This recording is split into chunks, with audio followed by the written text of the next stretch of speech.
Close your eyes and imagine this. It's a chilly morning in a medieval European town. Cobblestone streets echo with wooden cartwheels. Smoke rises from chimneys. And on the corner of the square, a man stands beside a wooden bucket, collecting something strange, something warm, something yellow. Coins change hands.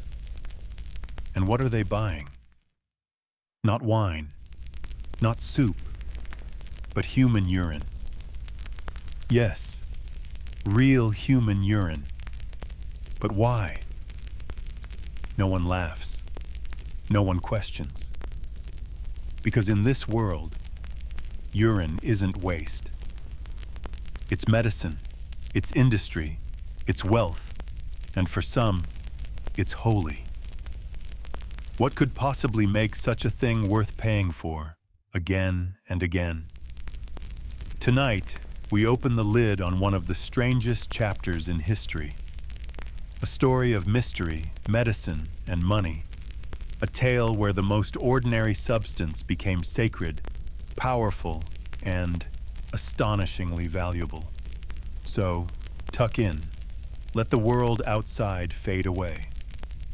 And let's travel back to a time when a bucket of pee could be the most prized possession in the city.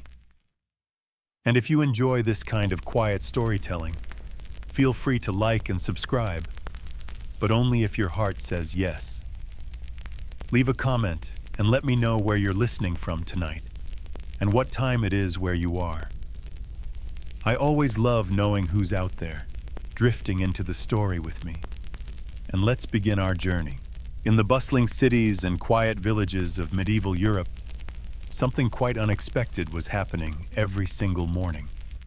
As the sun peeked over thatched rooftops and cobblestone streets began to stir, households didn't just rise to tend fields or light cooking fires.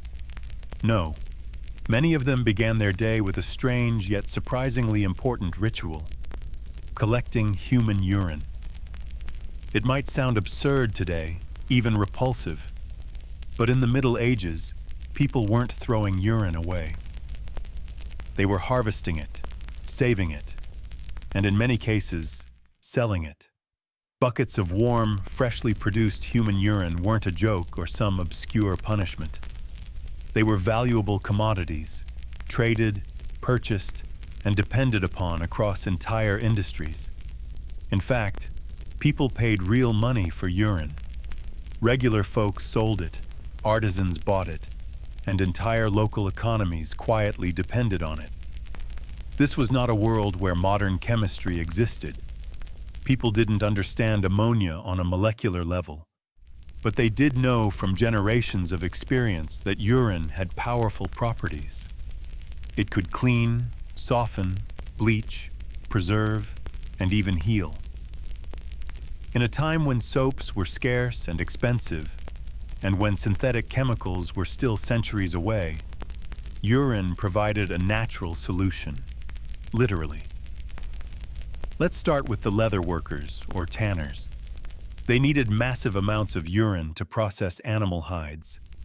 Before a hide could become usable leather, it had to be soaked and scrubbed to remove hair, fat, and flesh. Human urine, with its high ammonia content, was the perfect agent for softening tough skins and separating unwanted materials. Tanneries often had contracts with local suppliers, neighbors, households, or even public collection points who delivered fresh urine daily to keep production going. Fullers, who processed raw wool into wearable fabric, also relied on urine. Before the wool could be dyed or woven, it had to be cleaned of lanolin and dirt. Urine was mixed into large vats, and workers would stomp the wool with their feet, churning it in the pungent liquid. The results? Soft, bright cloth that was ready for the loom. Without urine, the wool remained oily and rough, basically unusable. Dyers, too, couldn't work without it. Many natural dyes would wash out easily without a proper fixative. Urine helped lock the color into the fabric ensuring it wouldn't fade at the first rain. A beautiful royal blue robe or crimson tunic owed its long-lasting color to this yellow liquid. Even the town laundress relied on urine. Stained or yellowed clothes were soaked in urine to bleach them white again. So yes, medieval detergent was often straight from the chamber pot. In fact, public urinals weren't just installed for convenience or sanitation. They were set up in part to collect urine for these very purposes. Special jars or pots were placed on street corners so passers-by could contribute to the local supply. But this wasn't just a back alley operation. Entire towns organized collection and distribution networks. Morning routes ensured that fresh urine made it to where it was needed. Pricing was based on quality. Fresh urine fetched more than stale urine, and large, regular suppliers were often paid more. Some towns had better urine markets than others, and artisans sometimes moved their shops closer to areas with more reliable supplies. This bizarre trade persisted for centuries. Through wars, famines, and plagues, the urine economy endured. It was simply too important to collapse. And no one thought it was strange. Children grew up knowing their morning pee might end up helping make a knight's armor or a noblewoman's gown. It was as ordinary as baking bread or chopping firewood. The value of urine extended far beyond industry. Medieval medicine placed surprising faith in bodily fluids, and human urine held a special status among healers. Physicians prescribed urine to treat a wide range of conditions, from sore throats to wounds to skin problems. Some even encouraged patients to drink it, believing it could balance bodily humors and restore health. Mothers gave it to children when herbs weren't available. Soldiers used it to clean wounds in battle. Travelers sometimes drank their own urine in emergencies, hoping it might save them when water ran out. Doctors didn't just prescribe urine, they studied it. Diagnosis often began with the examination of a patient's urine, its color, smell, even taste. This wasn't a fringe practice, it was mainstream medicine. Medical students memorized detailed charts that linked different shades of yellow or red to specific illnesses. A clear, sweet-smelling urine could indicate one disease, while a dark, pungent one suggested another. This practice, called uroscopy, was so important that doctors carried special glass flasks called matulae on their house calls. A skilled physician could claim to identify dozens of conditions from a single sample, and many became famous for their pee-reading talents.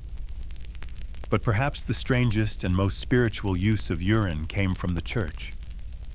Some believed that the urine of saints, virgins, or holy men had healing powers far beyond that of ordinary people. Pilgrims would travel long distances to collect bottles of blessed urine, carrying it as protection against disease or evil spirits. Monasteries even kept records of miraculous cures said to have occurred after the application of holy urine, restoring sight, healing paralysis, and more. In short, urine was more than just a bodily waste product in the Middle Ages. It was wealth. It was medicine. It was a tool of trade, a symbol of divine power, and a daily part of life. For all its smell and shock value, it proved one simple truth about humanity.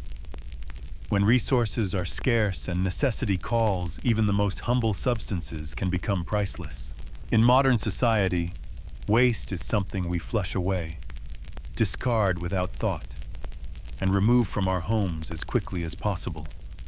But in medieval Europe, the very concept of waste, especially human waste, carried a very different meaning. Far from being worthless, urine was considered a household asset, a product that could be collected, sold, and repurposed. In a world without modern cleaning supplies or industrial chemicals, people looked to what they naturally produced. And remarkably, what flowed into the chamber pot each morning could be transformed into coins in hand by nightfall. Urine was not just accepted, it was sought after. Entire families played a role in harvesting it, treating the morning collection of chamber pots with the same seriousness as tending livestock or kneading bread. From the grand halls of urban craft guilds to the muddy streets of peasant villages, urine was a key ingredient in survival and economic stability. Its value extended well beyond individual households and became the backbone of several thriving urban industries. One of the most prominent of these industries was leather tanning. Tanners were essential in medieval society, producing everything from shoes to saddles, belts to bookbindings. But transforming a raw animal hide into durable leather was a long and gruesome process. And it all began with urine. Fresh human urine, rich in natural ammonia, was the perfect softening agent. When hides were soaked in it, the hair and fat began to loosen, making the next steps of cleaning and stretching the hide far easier. Due to this high demand, tanners often struck deals with local families, paying them modest sums for regular deliveries. These arrangements were mutually beneficial. Tanners got the essential material they needed, while families, many of them poor, earned a little extra income, just for doing what they'd do anyway. In towns where tanning was a major trade, urine became as good as currency. People who might otherwise struggle to find work could contribute to the local economy simply by saving their morning output. The wool and textile industry was another major player in this strange but thriving market. Before wool could be spun into yarn or dyed into vibrant cloth, it had to be fulled, a process of cleaning and softening the raw fleece. Urine was perfect for this. Workers would pour it into large vats and stomp the wool with their feet, pressing the ammonia into the fibers. The result was softer, cleaner wool ready for further processing. Dyers, too, relied on urine to set colors. Natural dyes extracted from plants and insects were notoriously unstable. Without a fixative, the colors would fade or bleed when wet. Urine helped bond the dye to the fabric, making colors more permanent and vivid. A deep crimson cloak or royal blue tunic might owe its brilliance not to some exotic potion, but to a bucket of fresh morning urine collected from a neighbor. Even laundresses and washerwomen made use of urine in their trade. Soiled clothing, particularly white linens and undergarments, could be soaked in urine to bleach them back to brightness. It was nature's stain remover, renewable, always available, and incredibly effective. While the stench may have been off-putting, the results spoke for themselves. Because of all these uses, towns and cities began to systematize the collection of urine. What started as individual households saving their own pots soon grew into a public infrastructure. Urinals were placed not just in private homes or taverns, but also in public spaces, on busy street corners near markets or outside guild halls. These were not designed for sanitation alone, but as collection stations. They were vessels for economic opportunity. In many towns, special containers were installed outdoors so that anyone passing by could make a contribution. These public pots were often managed by collectors, sometimes appointed by the town, who would gather the contents each morning and deliver them to tanners, fullers, and dyers. These routes became as essential as bread deliveries. Just like how modern cities organize garbage pickup, medieval towns organized urine collection, with scheduled pickups, routes, and quality controls. Interestingly, quality mattered. Fresh urine was considered more potent and therefore more valuable than old, stale urine. the ammonia content was higher, making it more effective in industrial applications.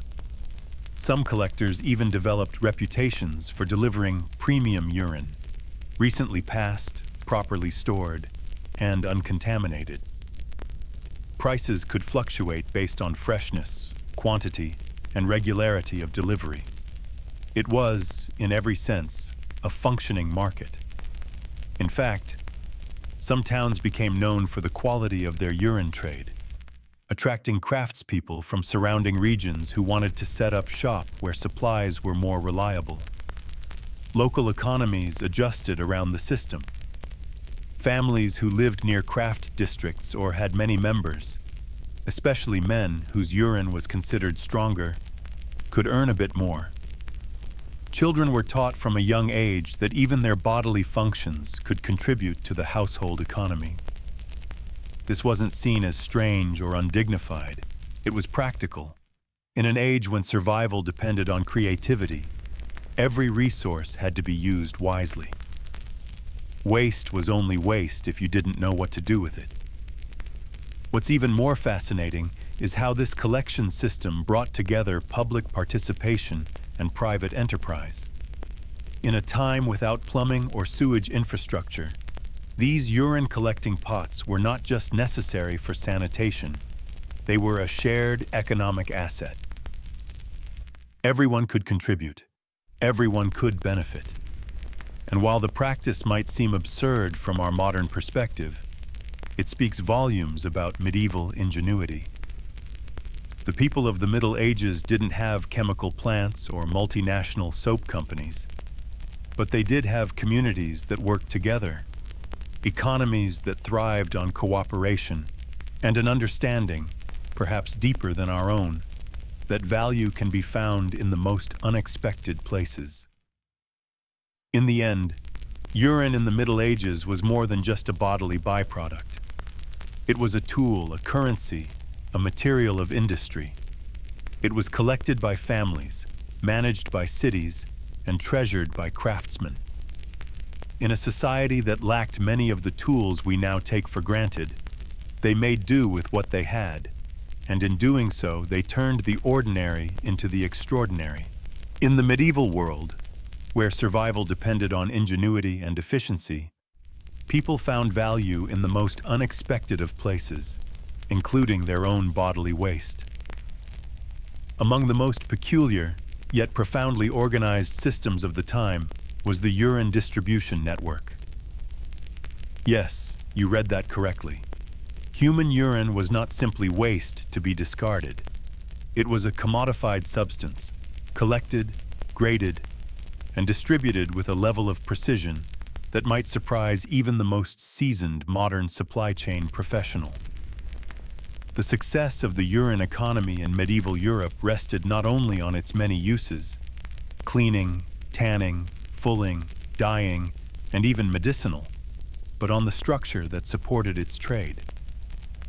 Without an efficient system to gather and deliver this pungent commodity, many industries would have ground to a halt. So, towns and cities across Europe developed something rather extraordinary. A streamlined distribution network with clear quality controls and scheduled collection routes. Morning routes, the dawn of the collection day. Every morning, as the sun peeked over the rooftops of medieval towns, a quiet economy began to stir. In homes across the city, chamber pots were emptied and prepared for collection. These pots were not dumped out in alleys or into the street, as one might expect in a time before plumbing, but instead saved with care. Designated urine collectors, often hired by craft guilds or city councils, walked through neighborhoods collecting the contents of these household pots. Their arrival was expected and even welcomed. People lined their pots along stoops or near their doors, not unlike modern homes placing trash bins curbside on collection day. These collection routes were not random. They were carefully planned and adhered to a routine. Collectors had schedules to follow, ensuring that tanners, fullers, dyers, and laundresses received their supply at optimal times, typically before the day's labor began. Missing a morning delivery could delay entire production lines. After all, if a tanner lacked fresh urine, he couldn't soften hides. A dyer without supply couldn't set colors. Everything depended on timing.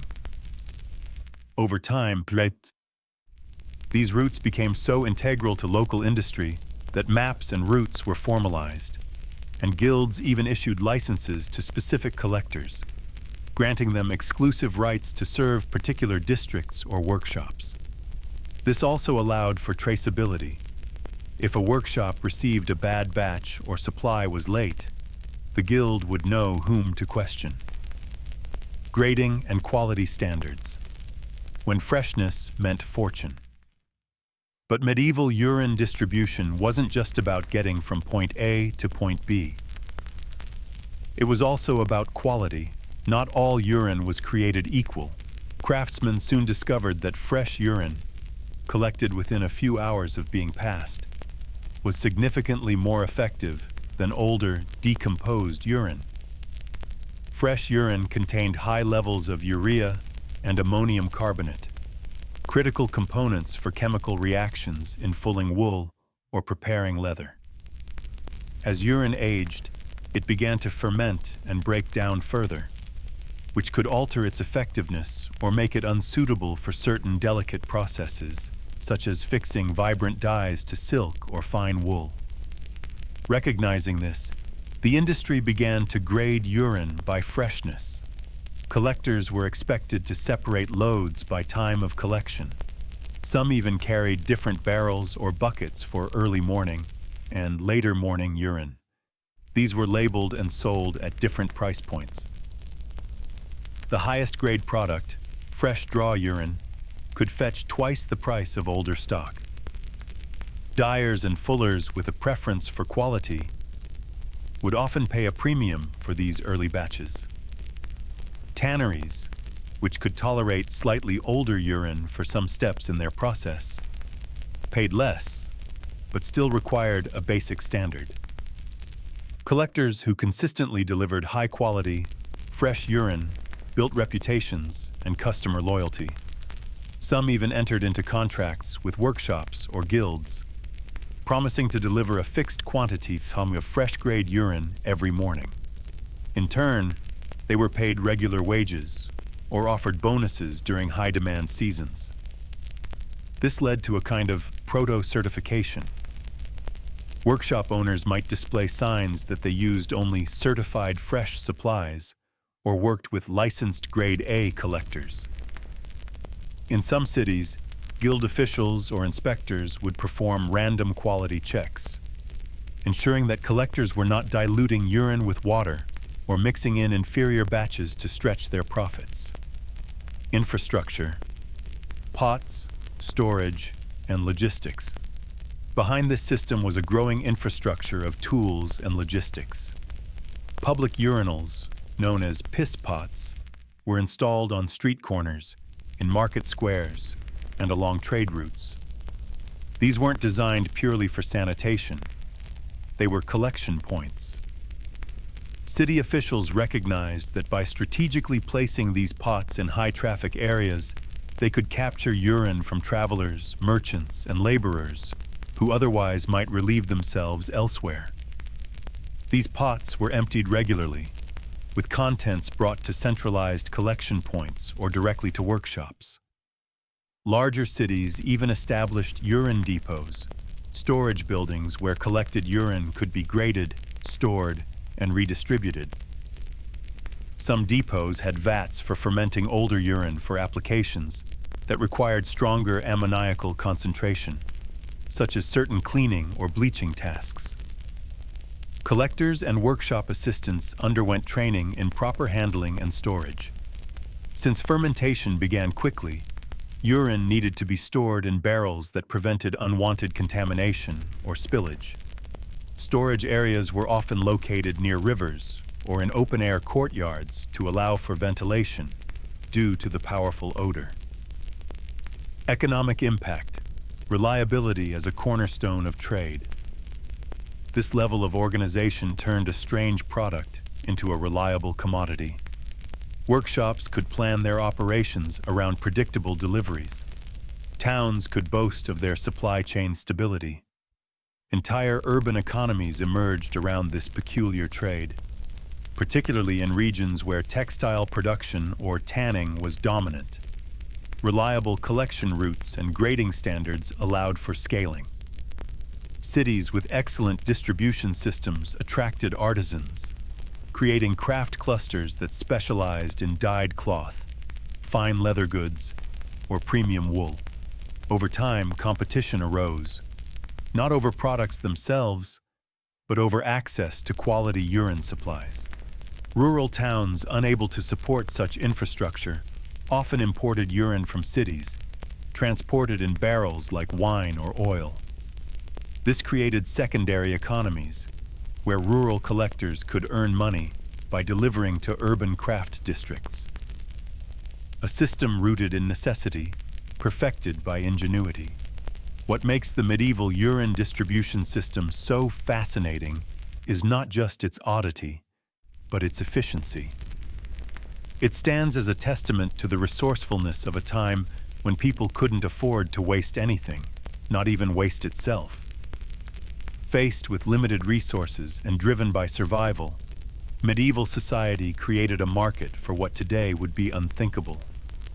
They didn't just adapt to their environment, they organized it, turning something as mundane and private as urination into a pillar of urban economic life. It might seem ridiculous now, but for the people of that time, it was simply common sense. And in their hands, even the most basic human function was systematized, optimized, and monetized. The golden ingredient of industry. How urine transformed medieval craftsmanship. In the heart of the medieval city, where stone streets echoed with the footfalls of merchants, farmers, and tradesmen, there was a hidden economy, one that thrived not on gold or silver, but on something far more humble: human urine. It may sound odd to modern ears, but in the Middle Ages, urine was considered a valuable industrial resource. This unlikely liquid, so easily discarded today, was once a prized ingredient in some of the most essential crafts of the time. Why? Because it was rich in something craftsmen desperately needed: ammonia, a natural and potent chemical compound that held the power to transform raw materials into goods of real value.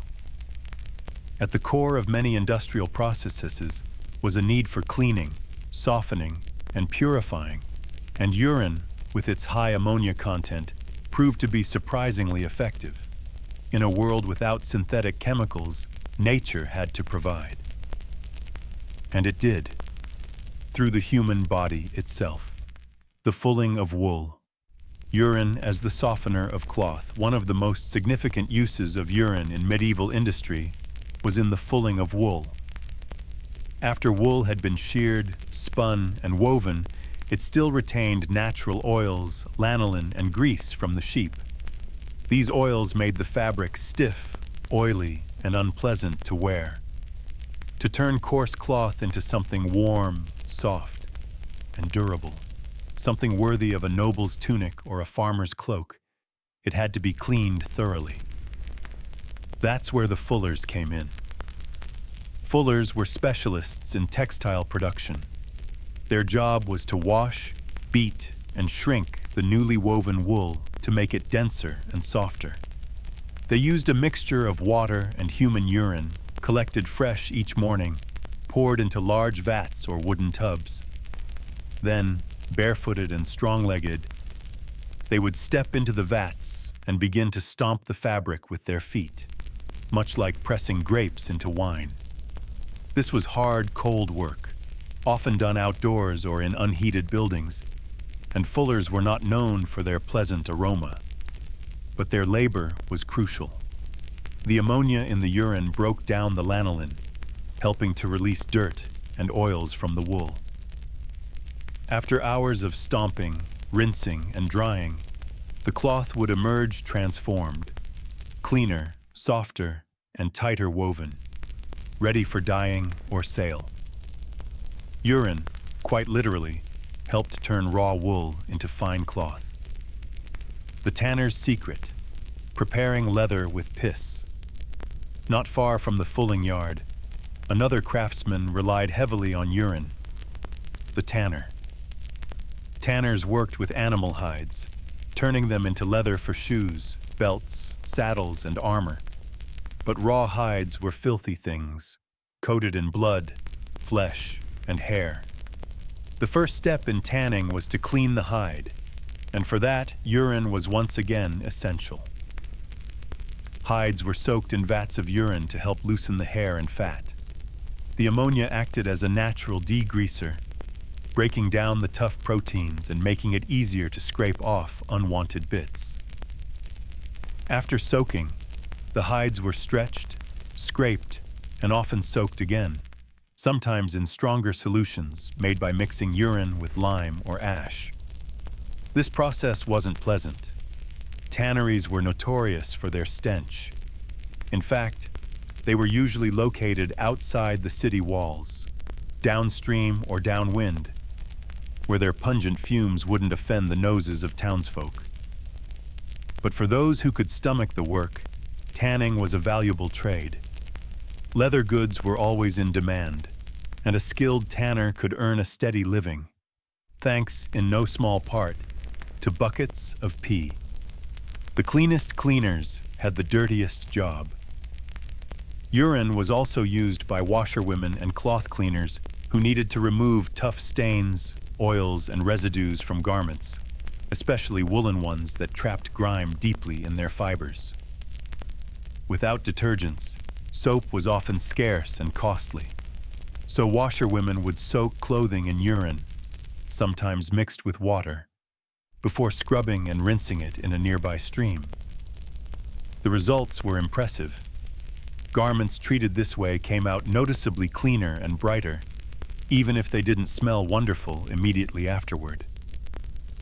Over time, the scent faded, and the clothes were ready for market or household use again. Some cities even had special pee tubs or public urinals placed on street corners, designed to collect urine specifically for use by fullers, tanners, and cleaners. This ensured a steady supply of the precious liquid for the industries that depended on it. From waste to wealth to the modern mind, all this might seem revolting. But in the world of medieval industry, urine wasn't waste, it was wealth. It was available in abundance, renewable, and cost almost nothing to produce. It connected the daily lives of ordinary people to the wheels of commerce. Everyone, from nobles to beggars, contributed to the economy simply by relieving themselves. And someone, somewhere, always found a use for what others left behind. This transformation of something as humble as human waste into an essential building block of craftsmanship is a testament to the ingenuity and resourcefulness of our ancestors. They understood how to use what they had. Nothing was wasted, not even waste itself. In the golden age of urine, every drop mattered. So next time you read about the silken robes of a medieval merchant, the sturdy boots of a knight, or the thick, warm cloak of a peasant, remember, somewhere in that process, someone likely stepped barefoot into a vat of piss to help make it happen. Because in the medieval world, even the unlikeliest things found their place. And even a bucket of urine could turn into something beautiful. In the bustling towns and quiet villages of medieval Europe, long before the invention of synthetic detergents or chemical fixatives, there existed a peculiar yet surprisingly effective tool that was central to several essential crafts: human urine. To the modern ear, the idea of using urine as part of everyday industry might sound absurd, even revolting. But in the world of the medieval artisan, from the leather tanner to the wool dyer to the laundry washer, this humble bodily fluid was nothing short of liquid gold. Let us step back in time and wander through the cobbled streets of a 13th century town, perhaps somewhere in England or northern France. The air is thick with the scent of smoke, livestock, and humanity. And if you're unlucky enough to pass by the tanner's quarter or the dyer's alley, a sharp, pungent stench may cause you to wrinkle your nose. The unmistakable odor of stale ammonia, the mark of hard work and economic activity. Urine was prized for one critical ingredient: ammonia, a natural cleaning and bleaching agent. When left to age for several days, urine begins to break down, producing ammonium carbonate, a compound that can strip grease, dissolve oils, and open up the fibers of fabrics and hides. It was this powerful chemical action that made it indispensable to several trades. The tanner's tool. Leather workers were among the most prolific users of urine. In the leather tanning process, one of the earliest and most crucial stages was called liming, where animal hides were soaked to loosen the hair and soften the tough exterior. Fresh urine was added to these vats because its ammonia content helped to break down fats and tissues on the skin's surface. The hides would be stomped on, often by barefoot apprentices or laborers, in large wooden tubs filled with urine and lime, a grueling, foul-smelling job, but a necessary one. Once softened, the hair could be scraped away, leaving behind a smooth and pliable surface, ready for the next stage of tanning. Without urine, this stage would take longer, and the results would be less consistent. The artisans knew this, and so did the townspeople. In fact, many cities had contracts with tanners to provide them with collected household urine in exchange for a small fee or reduced taxes. The dyer's secret. Meanwhile, in another part of town, the wool dyers were preparing their own steaming vats of color. Medieval Europe was filled with vibrant hues: scarlets, indigos, yellows, and deep greens, most of which were derived from natural sources like plants, roots, and insects. But these dyes didn't always want to stick to the fabric. This is where urine came in. Wool, by nature, is coated in lanolin, a greasy substance that repels water and dye alike. To prepare wool for dyeing, it had to be cleaned and stripped of these natural oils. Soaked in aged urine, the wool fibers would open and absorb the dye more readily. The ammonia also helped fix the dye, bonding the color to the fiber so it wouldn't wash out during wear or laundering. In many guilds, dyers had specific recipes for their urine-based mordants, fixatives. They would add minerals like alum, iron, or copper depending on the color desired. The freshness and concentration of the urine even affected the outcome. Richer, more pungent batches were said to yield deeper colors. The medieval laundry room. Even outside of the crafts, urine found its place in the homes and public washhouses of Europe. Known colloquially as lant in England, stale urine was a common cleaning agent for laundry. In a world without soap as we know it, ammonia served as a powerful degreaser. Clothing stained with oil, sweat, and the grime of daily labor could be soaked in a solution of urine and water before being scrubbed and rinsed in a nearby stream. Washerwomen, many of whom were paid to clean the garments of wealthier citizens, would beat and stir bundles of cloth in these mixtures, often while gossiping and exchanging town news. There was even an art to sourcing good lant. Some households would set aside special jugs in their latrines or outhouses to collect and ferment the fluid, then sell it by the bucket to laundresses and tradespeople. Stigma or necessity. Despite the undeniable odor and the obvious origins, there was little shame in using urine. It was, after all, free, abundant, and incredibly useful. In fact, to many medieval minds, the practice was considered intelligent and resourceful. The church did not frown upon it either.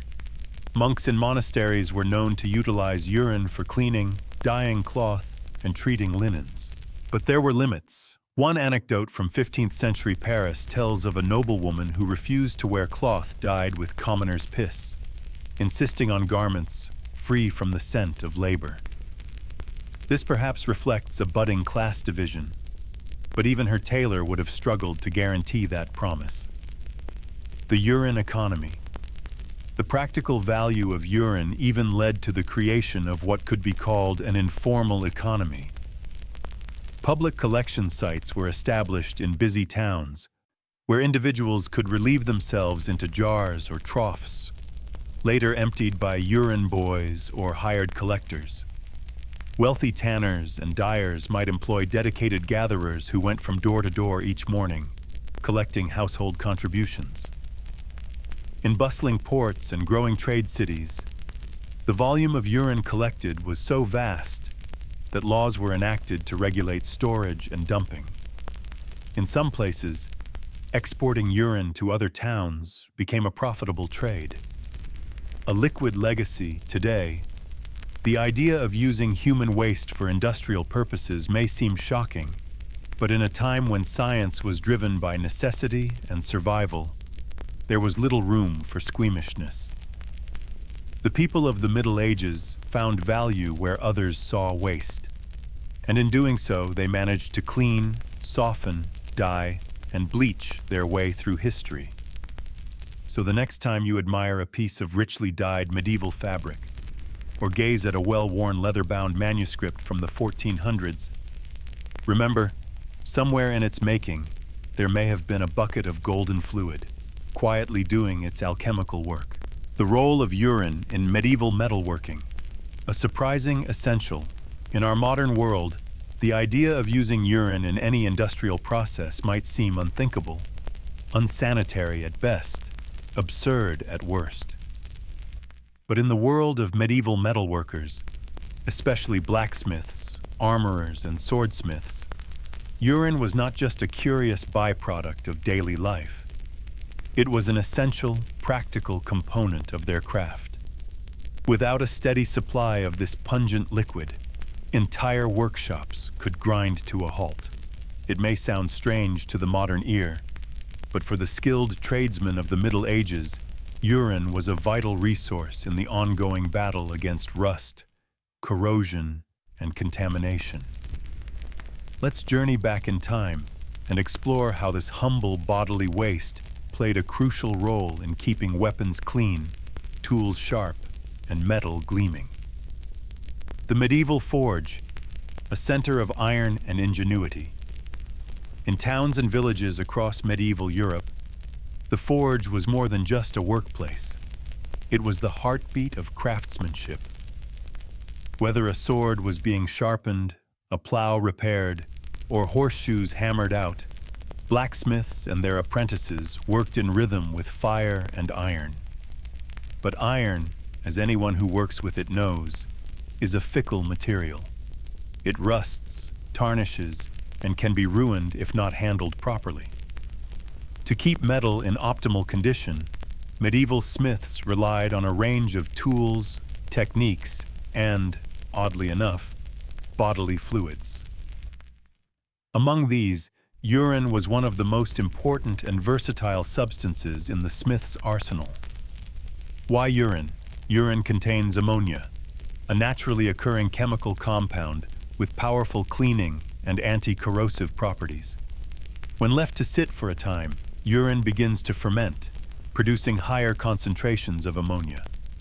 This process, while foul-smelling, was well understood by medieval craftspeople, even if they didn't know the exact chemistry behind it.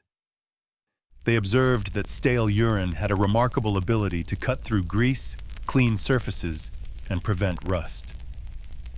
For metalworkers, this made urine incredibly useful for two main purposes: cleansing metal surfaces. Before welding or forging, metal pieces had to be cleaned thoroughly. Any oil, soot, or other residue on the surface could compromise the integrity of the finished product. Urine, with its ammonia content, was used to soak or wash metal tools and blades. This removed unwanted residues and allowed for a cleaner, more precise forge, rust prevention and finishing. After metal was shaped and cooled, it needed to be treated to prevent rust. A common practice was to wipe the finished metalwork with cloths soaked in aged urine.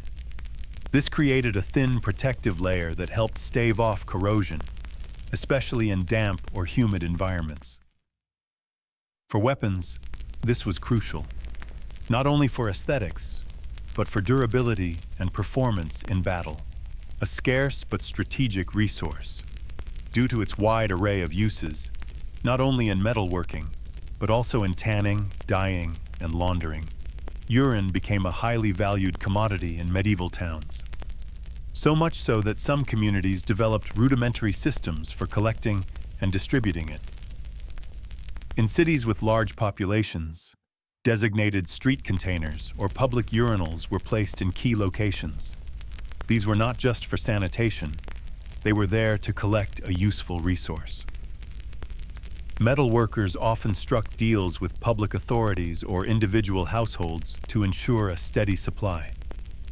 In some towns, early morning collection routes would gather urine from chamber pots and deliver it to workshops.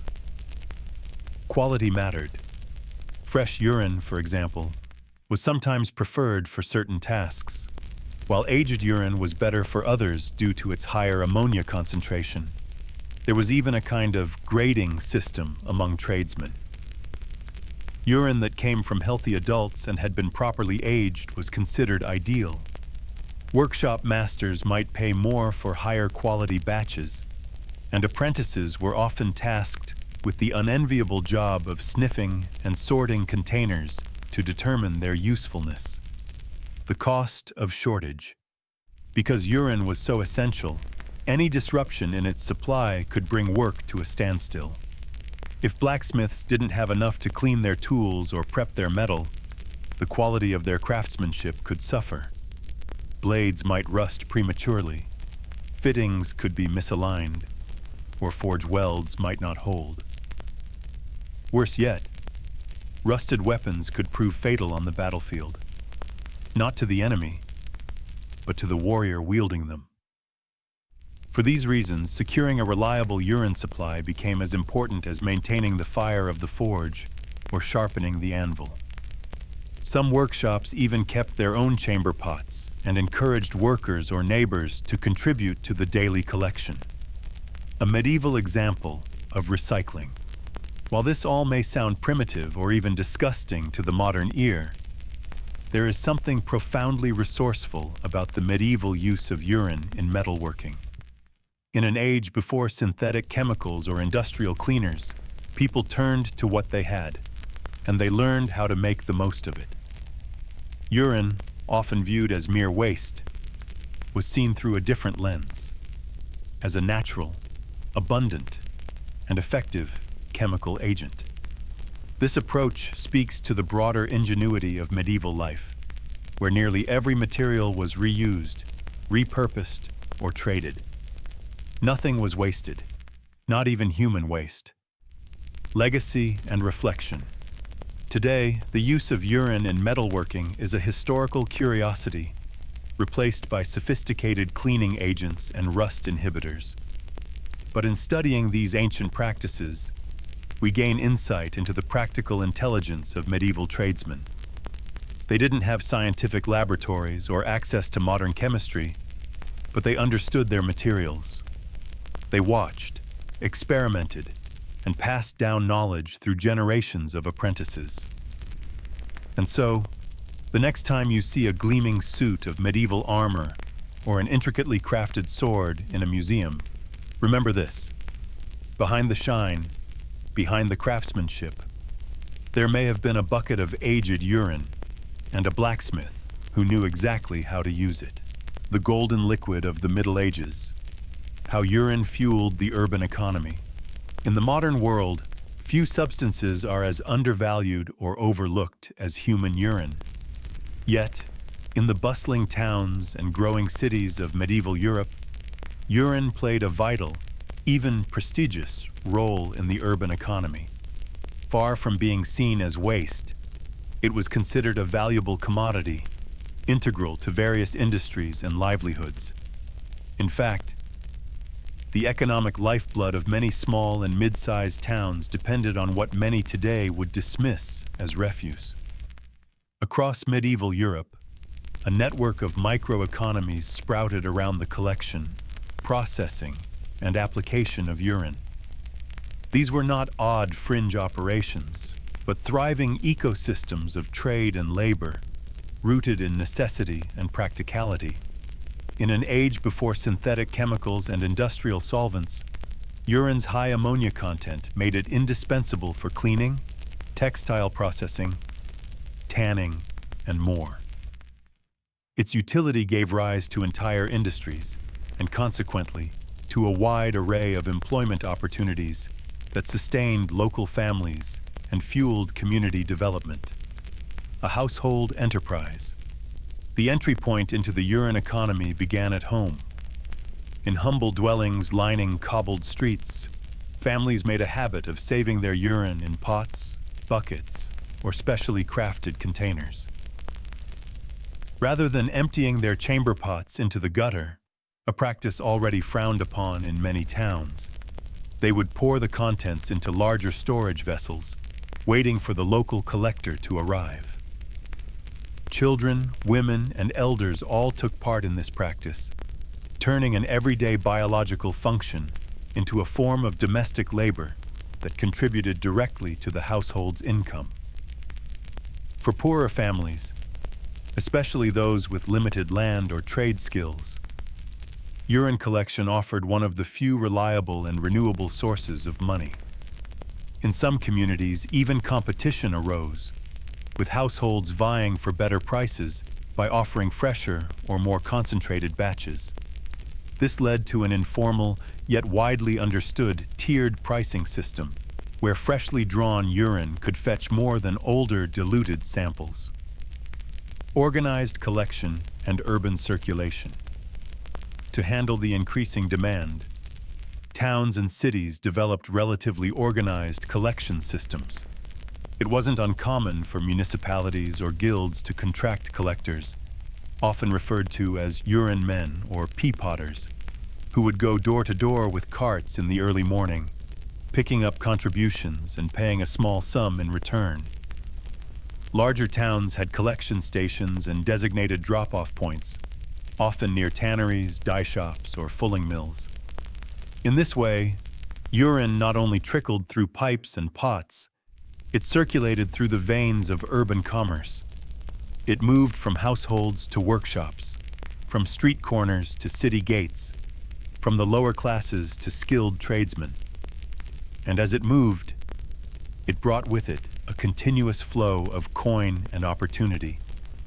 Factories and workshops, the beating heart of the urine trade. Once collected, the urine was delivered to the workshops and factories that depended on it. Tanneries used it to loosen hair from hides before they were treated with harsher chemicals. Dyers relied on its ammonia to open fabric fibers and help colors bind more permanently. Fullers, those responsible for softening woolen cloth, used urine as a detergent, stomping the fabric in large vats of the liquid to remove grease and dirt. These workshops were not solitary operations, but centers of employment for dozens of workers. The steady need for raw material ensured a constant demand, and the success of these workshops often dictated the financial health of the surrounding neighborhood. In many towns, entire streets were dedicated to the leather trade, with side lanes leading to dye houses and fulling mills. Without a steady supply of urine, these industries would stall, and their employees would find themselves out of work. The reliability of urine as a raw material also made it ideal for fledgling entrepreneurs and small-scale artisans. A craftsman could start a dye operation with only a few vats and a consistent urine supply, meaning the barrier to entry was relatively low. This dynamic enabled even modest towns to develop economic clusters centered around this golden fluid. a chain of livelihoods. The impact of the urine trade wasn't confined to the collectors and the artisans. A whole chain of ancillary jobs emerged alongside it. Potters and woodworkers crafted the storage containers used in homes and workshops. Cartwrights and wheelwrights built and maintained the collection wagons. Blacksmiths produced and repaired the tools used in tanning and dyeing, many of which were corroded by the acidic environment and needed frequent replacement. Transporters carried full barrels of urine between workshops or between towns when local supplies ran low. Innkeepers sometimes arranged collection points to gather urine from travelers and drunkards alike, turning the byproduct of a night's drinking into a sellable asset. Even pub owners got a cut, offering incentives to patrons for relieving themselves in designated barrels. Social value and economic circulation. At a broader level, urine collection and processing played a part in urban social structures. It offered the poor a lifeline, while giving craftsmen a reliable resource. It supported not just physical industry, but also social mobility, however modest. And in an era with limited options for resource recycling or chemical manufacturing, it stood as a pillar of sustainable practice. Urban administrators took notice as well. Some cities began regulating the trade, ensuring fair pricing, safe handling, and orderly collection.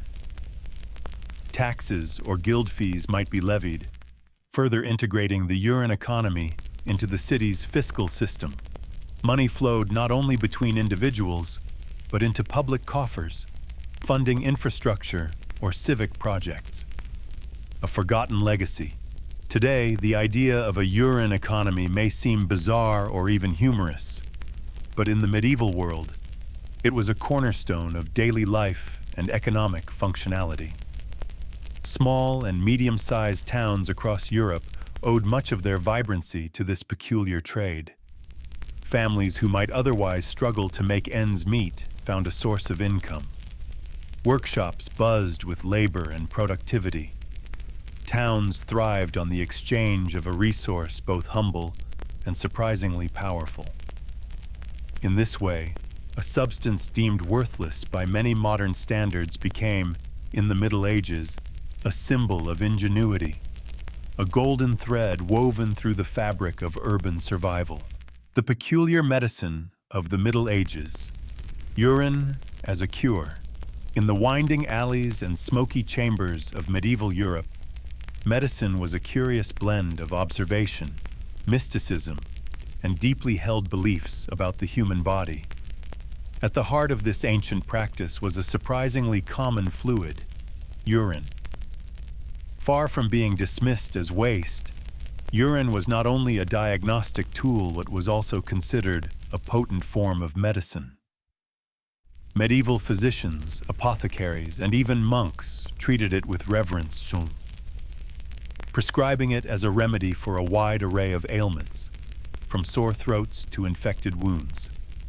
As bizarre as it may sound to the modern ear, drinking warm urine or applying it topically was, in many cases, not only accepted, but actively encouraged.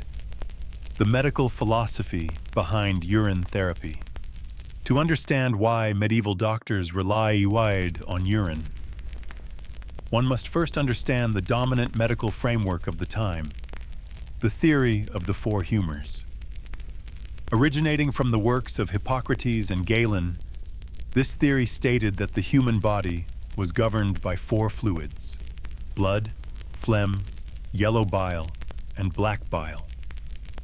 Illness was believed to arise from imbalances among these humors. Each humor was associated with particular elements, seasons, and temperaments. Urine, in this context, was seen as a bodily byproduct that could offer direct insight into the internal balance of the body. Its color, clarity, smell, and even taste were examined in great detail. A skilled physician would often diagnose a patient's condition by closely inspecting a flask of their urine. This practice was known as uroscopy and was a cornerstone of medieval diagnostics. But beyond diagnosis, urine found its place in treatment. Doctors believed that because it came from within the body, it could also be reintroduced to help correct imbalances, detoxify the system, and restore harmony to the humors. Prescriptions of warm urine. One of the most striking uses of urine was as an oral medicine. Physicians frequently prescribed warm, freshly passed urine, either the patient's own or that of a healthy individual, to be consumed directly. The warmth was believed to be essential. Warm fluids were associated with the balancing of cold and damp humors, and it was thought that heat helped activate the healing properties within the liquid. For example, in the treatment of sore throats, a common prescription involved gargling or even swallowing small amounts of warm urine multiple times a day. The practice was said to relieve inflammation, reduce pain, and help fight internal infections. In cases of digestive issues or general malaise, a doctor might recommend drinking urine first thing in the morning, when it was considered most pure. These prescriptions were not given casually. Medieval medical manuals often included specific instructions for the temperature of the urine, dosage, and the ideal time of collection, usually the first urine of the morning. Some even went so far as to recommend urine from individuals with certain diets or temperaments, believing that their humoral balance would make their urine more medicinally potent. Urine in wound care and skin treatments. Urine also played a role in topical treatments, thanks to its natural ammonia content, which possesses mild antiseptic and cleansing properties. It was used to clean wounds, treat ulcers, and disinfect skin irritations. The antiseptic effect helped prevent infection at a time when bacterial theory was not yet understood and when clean water was scarce. In battlefield medicine, when soldiers returned wounded from skirmishes, it was not uncommon for wounds to be washed with fresh urine, either the patient's or a volunteer's, if nothing else was available. This practice, while unorthodox by today's standards, sometimes proved effective due to the relative sterility of urine compared to muddy water or stagnant supplies. Even skin conditions, such as rashes or boils, might be treated with urine compresses or soaks. Some medical texts from the period advise heating the urine slightly and soaking a linen cloth before applying it to the skin, allowing the ammonia and other compounds to draw out infection or soothe inflammation. Tools and guidelines for urine therapy. The use of urine in medicine wasn't a haphazard or improvised practice. In many monastic hospitals and urban medical centers, specific tools were used to collect and store urine. Flasks, funnels, and ceramic pots were part of the physician's toolkit, and some institutions even had dedicated urine collection areas.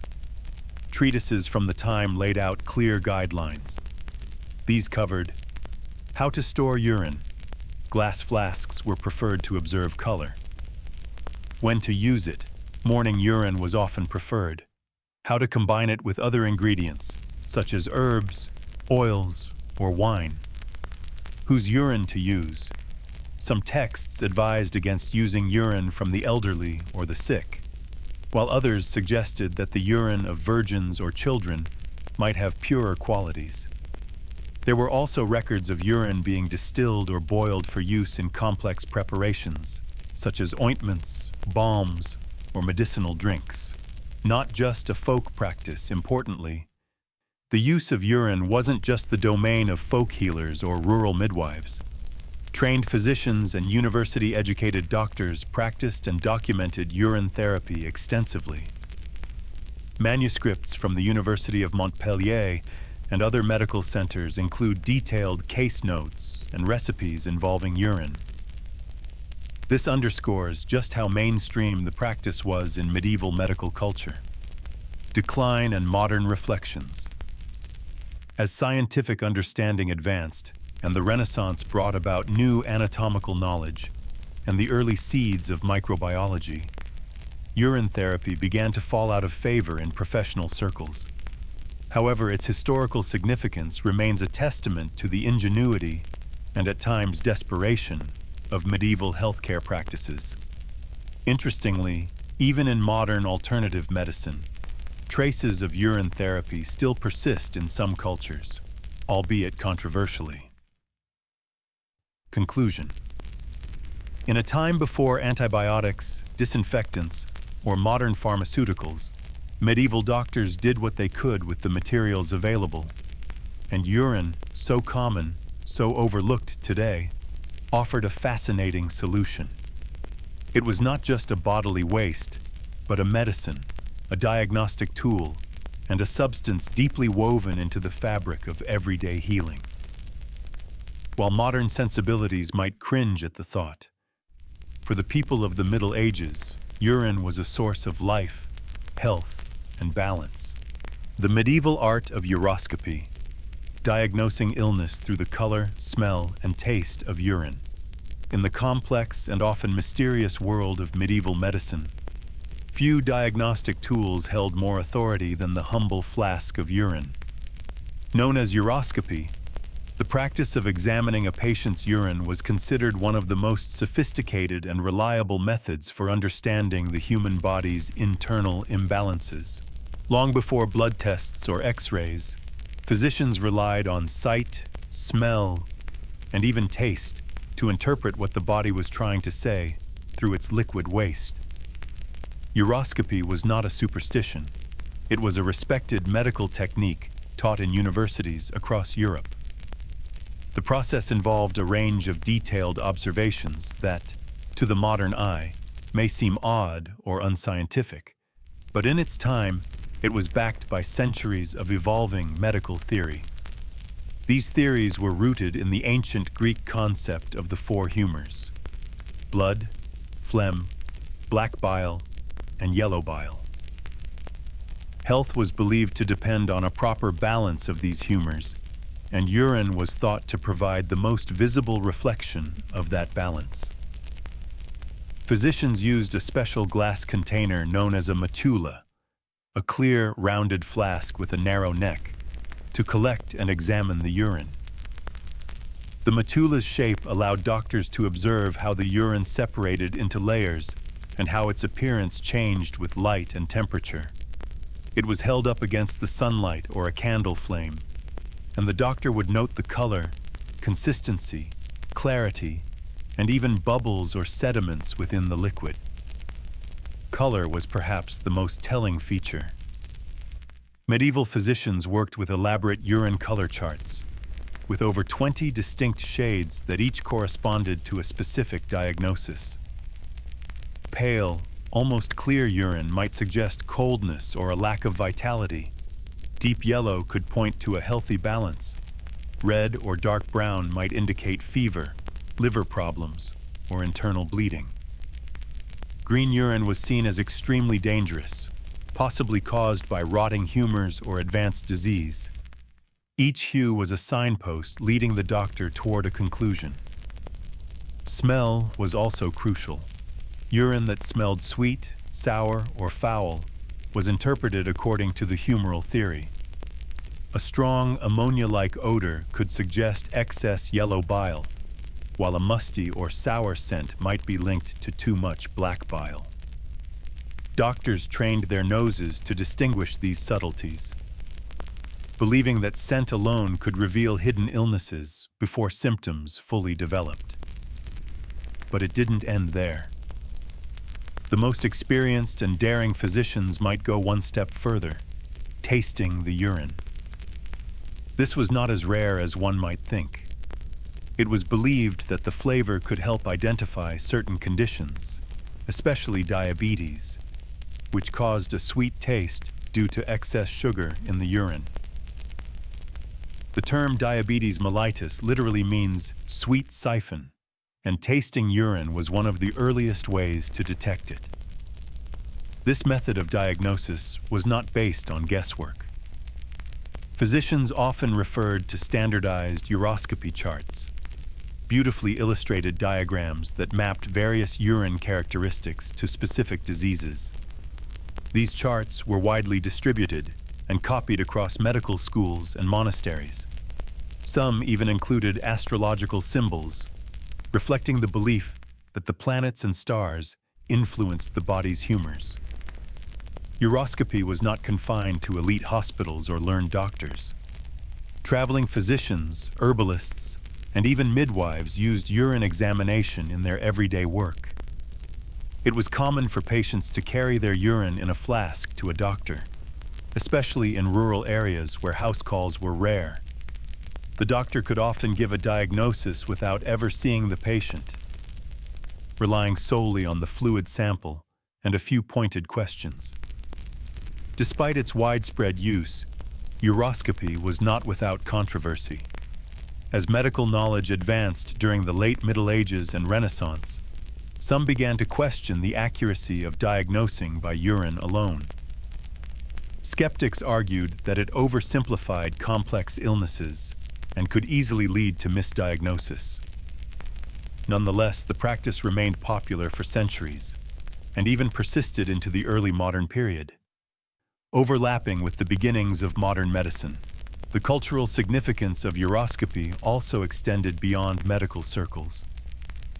In literature and satire, the image of a doctor holding up a matula became a recognizable symbol of medicine itself. It represented the attempt to understand the hidden workings of the body through the tools available at the time. For many, it was a symbol of both hope and vulnerability.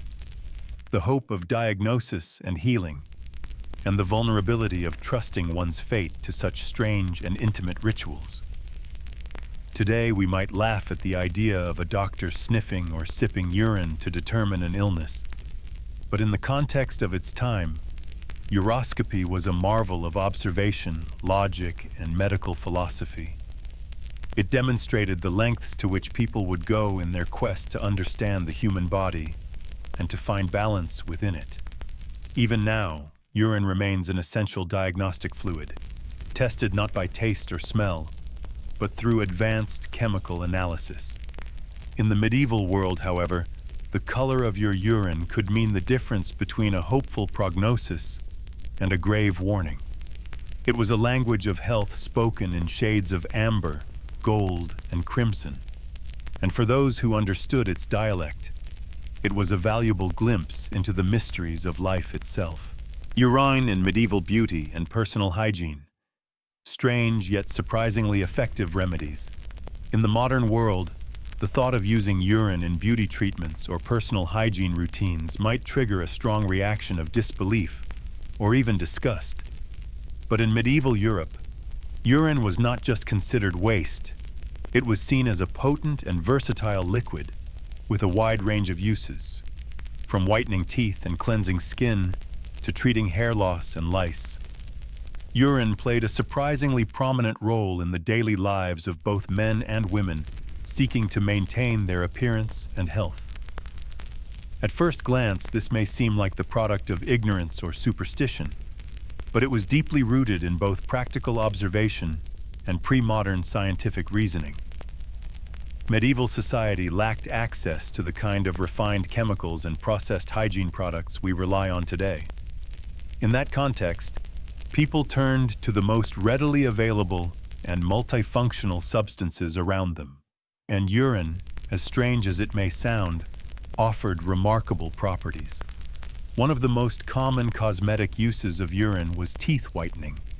In particular, stale or aged urine, urine that had been left to ferment for several days, was prized for its high ammonia content.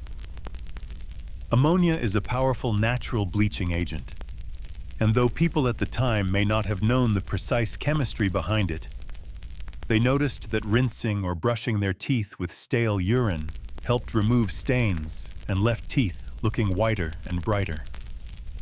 The practice was not exclusive to the Middle Ages. Even the ancient Romans had used urine for similar purposes. Needless to say, the taste and smell were considered unpleasant, but many believed that beauty required sacrifice. And in a world where dental hygiene was difficult to maintain, this peculiar method offered one of the few available options for improving the appearance of one's smile. Urine was also widely used in skincare. It was believed to soften and cleanse the skin, clear up blemishes, and treat acne. Women sometimes used it as a facial wash or in full-body baths to smooth the skin and enhance their complexion. Again, the ammonia in aged urine acted as a mild exfoliant, helping to remove dead skin cells and cleanse pores. In some cases, urine was even mixed with herbs or flower oils to mask its odor while enhancing its cosmetic effects. In matters of hair care, urine had multiple uses. One of the most notable was as a treatment for hair loss. People would rub aged urine onto their scalps, sometimes combined with rosemary, nettle, or other traditional remedies believed to stimulate hair growth. The theory was that urine could help invigorate the scalp, unblock follicles, and restore balance to the humors believed to influence hair health. Though there is no scientific proof that this method was effective, its persistent use across regions and generations shows that many swore by its results. Urine was also employed as a depilatory agent, that is, for removing unwanted body hair. In some recipes, urine was combined with ashes or lime to create a paste that was applied to areas with hair, left for a short time and then washed off. This mixture helped weaken the hair shaft and caused it to fall out, similar to the way modern chemical hair removers work. It was especially common for women to use this method on the legs or underarms, or to maintain a certain grooming standard for the sake of beauty, hygiene, or modesty. Another persistent problem in the Middle Ages, particularly in crowded towns and poor hygiene conditions, was lice infestation. Urine was considered an effective home remedy for killing lice and their eggs. People would apply it to the scalp or soak combs in it before brushing through their hair. The ammonia and acidity made it a hostile environment for lice, weakening their grip and making them easier to remove. In a world without commercial shampoos or insecticidal treatments, this was a practical and low-cost solution that many relied on, even if it carried a strong smell. Understandably, the odor of urine was a point of contention. Even in the Middle Ages, people didn't enjoy smelling like bodily waste, but urine was often viewed as a smart and resourceful material. Its unpleasant scent was outweighed by its perceived benefits. In fact, those who knew how to harness its powers were sometimes praised for their ingenuity. To many, using urine in personal care was a mark of cleverness and adaptation rather than revulsion. This mindset reflects a broader truth about medieval life. People worked with what they had. They were observant, creative, and willing to try unusual methods to solve everyday problems. Urine was free, constantly available, and proven to work in many cases, especially when other options simply didn't exist. Moreover, urine wasn't just used directly. It was sometimes distilled or processed into more refined forms. In early apothecaries, urine could be heated or mixed with other compounds to create salves, cleaning solutions, or even perfumes, though the latter were often designed to cover up its smell rather than celebrate it. Today, most of these medieval hygiene practices have been abandoned or replaced by more hygienic and palatable alternatives. But some echoes of this history remain. Ammonia, for instance, is still a common ingredient in many household cleaning products, and the principles behind exfoliation, bleaching, and antiseptic care are still vital parts of modern skin care and dental care. By modern standards, the idea of rubbing stale urine on your face or hair may sound extreme, but for people living centuries ago, it was a form of science. It was a practical, experimental approach to beauty and hygiene, backed by generations of observation and trial and error. In the absence of modern laboratories, pharmacies, and cosmetic brands, people turned to the body's own byproducts, repurposing what nature provided to stay clean, healthy, and beautiful. And so, as strange as it may seem, the use of urine in medieval personal care wasn't just an odd curiosity. It was a testament to human resilience, creativity, and the universal desire to look and feel one's best, no matter the century. The sacred stream, holy urine in medieval beliefs and economy, in the tapestry of medieval life, where science, superstition, and spirituality often intertwined, few commodities were as surprisingly revered and profitable as urine. But not just any urine. Among the many bizarre yet fascinating practices of the Middle Ages, the belief in the healing power and spiritual potency of urine from saints and virgins stood out as both a cultural phenomenon and a small but notable economic niche. To the modern mind, it may seem unfathomable, even grotesque. Yet to the people of the Middle Ages, it made perfect sense. This was a world ruled by symbolism, faith, and a deeply hierarchical view of purity and power. At the heart of this belief was the conviction that bodily substances of those deemed spiritually pure, especially saints and consecrated virgins, carried divine properties. Just as relics of saints were thought to perform miracles and bones were housed in golden reliquaries, so too did some believe that the bodily fluids of the devout were imbued with sacred energy. Urine, often seen as waste by modern standards, was considered by many in the medieval world to be a potential vessel of healing power. This belief was not fringe. Monasteries and convents, especially those with a reputation for piety or connections to known saints, began to collect and, astonishingly, sell what they called holy urine. These sacred fluids were believed to offer a host of health benefits, ranging from curing fever and skin ailments to aiding in fertility and spiritual protection. While there is no firm scientific backing to any of these claims, the perception of their power was so strong that people were willing to pay handsomely to obtain even a small vial. In economic terms, this created a curious micro-industry. Monasteries became early laboratories and distributors of spiritual medicine. The process of collection was treated with solemnity and protocol. Only certain individuals, typically nuns or monks tasked with caretaking roles, were allowed to handle the urine. The urine of a known virgin or a person believed to have healing powers was considered particularly valuable. Traces of documentation and folklore suggest that the urine was stored in sealed ceramic vials or glass flasks, often accompanied by prayers or inscriptions to reinforce its spiritual efficacy. Due to its perceived value, holy urine fetched an extraordinarily high price. Some records, though scarce and scattered, suggest that its price could be 10 times higher than that of regular medicinal urine, which was already used in many folk remedies.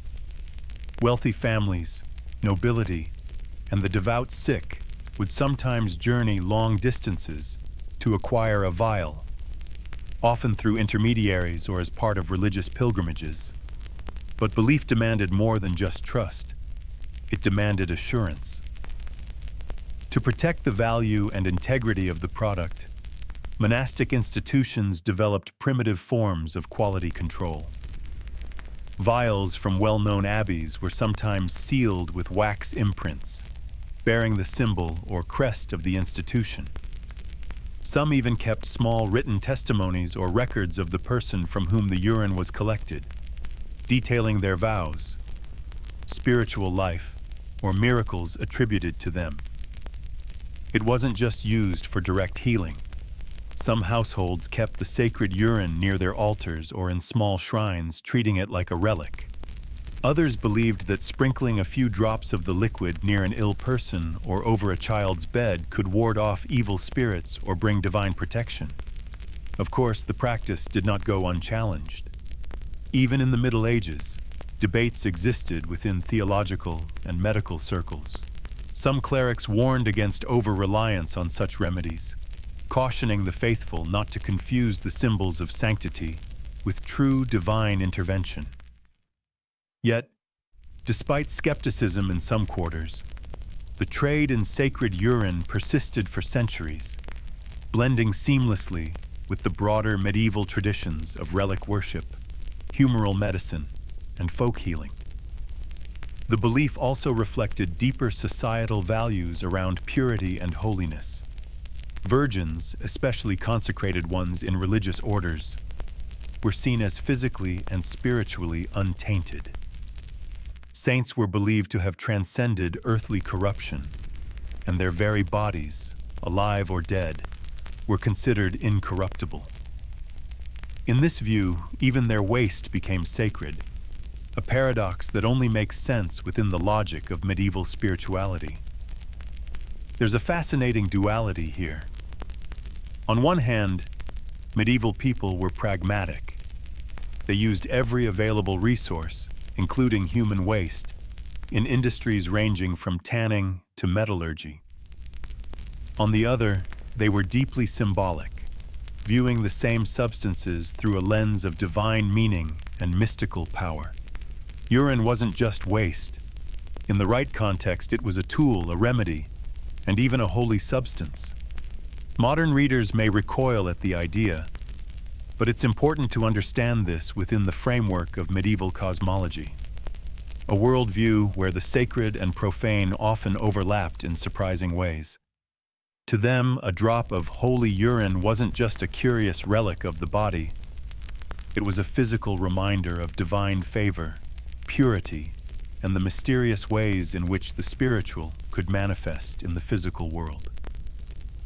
As odd as it may sound today, the sale of sacred urine was a testament to the medieval ability to imbue the everyday with meaning, to find miracles in the mundane, and to make the body itself a conduit of the divine. And so, in the quiet corners of medieval towns, behind the heavy oak doors of tanneries and dye houses, and beneath the cloaks of herbalists and physicians, a humble yellow liquid played a part far greater than its origin would suggest. To us, it may seem bizarre, or even grotesque, but to them it was a resource, one not to be wasted. It softened wool, cleansed linen, preserved leather, healed wounds, and even, in some curious cases, saved lives. Collected by chamber pots, traded in buckets, and measured with care, it flowed through the very veins of their economy, their medicine, and their myths.